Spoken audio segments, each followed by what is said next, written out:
রাতে ঘুমানোর সময় আমার স্ত্রী যখন আমার বুকের উপর এসে শুয়ে পড়ল, তখন আমি বেশ বিরক্তি নিয়ে ওকে বললাম, সারাদিন কাজ করে রাতে তোমার জন্য একটু শান্তিতে ঘুমাতেও পারি না।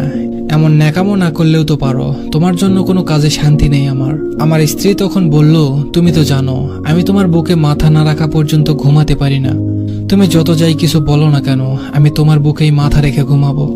রেগে গিয়ে বললাম, তুমি মরে গিয়েও তো আমাকে মুক্তি দিতে পারো, রোজ রোজ এমন অশান্তি আমার আর সহ্য হয় না। এমন একটা বস্তা গায়ের উপর থাকলে কি কেউ ঘুমাতে পারে? মন খারাপ করে আমার স্ত্রী বলল, আমি তো শুধু রাতের বেলায় বুকে ঘুমাই, আর তো কখনো জ্বালাতন করি না। আমার মাথা ব্যথা করছে, একটু হাত বুলিয়ে দাও। এই কথাটা বলেই আমার হাতটা নিয়ে ওর কপালের উপর রাখলো। হাজারবার বলার পরেও, এমনকি গায়ে হাত তুলেও ওর এই স্বভাবটা আমি কোনোদিন পরিবর্তন করতে পারিনি। আপনারা নিশ্চয়ই ভাবছেন, আমার স্ত্রী আমার বুকের উপর ঘুমালে আমি কেন এত বিরক্ত হই। আসলে ওকে আমার এখন ভালো লাগে না, আমার অন্য একটা মেয়ের সাথে রিলেশন আছে। কিন্তু কিছুতেই মিতাকে বলতে পারি না। মিতা আমার স্ত্রীর নাম। এমন বেহায়া মেয়ে আমি খুব কম দেখেছি। ওর জন্য রাতে কণিকার সাথে তেমন কথা বলতে পারি না। ঘুমাতে এলে আমাকে ধরে রাখে, গায়ের সাথে মনে হয় খুব গরম কিছু লেগে আছে। মিতার কপালে হাত রেখে বুঝতে পারলাম ওর গা অস্বাভাবিকভাবে গরম, হয়তো জ্বর এসেছে। শীতের রাতে গরম কিছু কার না ভালো লাগে। আমি হাতটা ওর কপালের সাথে চেপে ধরে রাখলাম।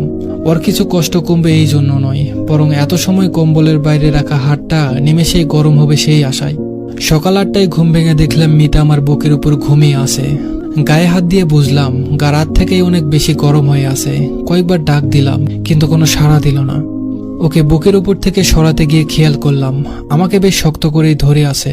তবুও ফ্রেশ হতে চলে গেলাম, কিন্তু মিতার অবস্থা ক্রমশই খারাপ হচ্ছে। তাই ওকে নিয়ে হাসপাতালে গেলাম। ডাক্তার বলল ওর অবস্থা এখন বেশিই খারাপ, এখনই আইসিইউতে ভর্তি করতে হবে।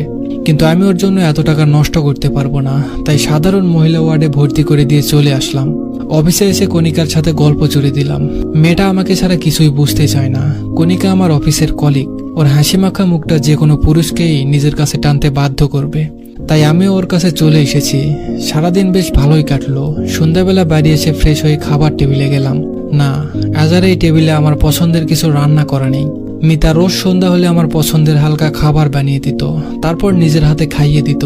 কণিকার সাথে রিলেশনে যাওয়ার পর একদিন বলেছিলাম, তোমার আমাকে খাইয়ে দিতে হবে না, নাকি বিষ মিশিয়ে এভাবে খাওয়াতে আসো আমাকে। এরপর থেকে আর কখনো খাইয়ে দিতে দেখিনি। রান্না করে টেবিলে গুছিয়ে রাখতো। আজ মিতা নেই, তাই কেউ কিছু বানিয়ে রাখেনি। খাটে গিয়ে শুয়ে কণিকার সাথে কথা বলতে লাগলাম, কিন্তু এখন ওর সাথে কথা বলতে ভালো লাগছে না। সারাদিন মিতার কোনো খোঁজ নেওয়া হয়নি। আচ্ছা, ওর কি জ্ঞান ফিরেছে, নাকি ও আর নেই? না না, আমি এসব ভাবছি কেন? আর ও মারা গেলেই তো আমার আর কণিকার জন্য ভালো হয়, কিন্তু মনকে কিছুতেই শান্ত করতে পারছি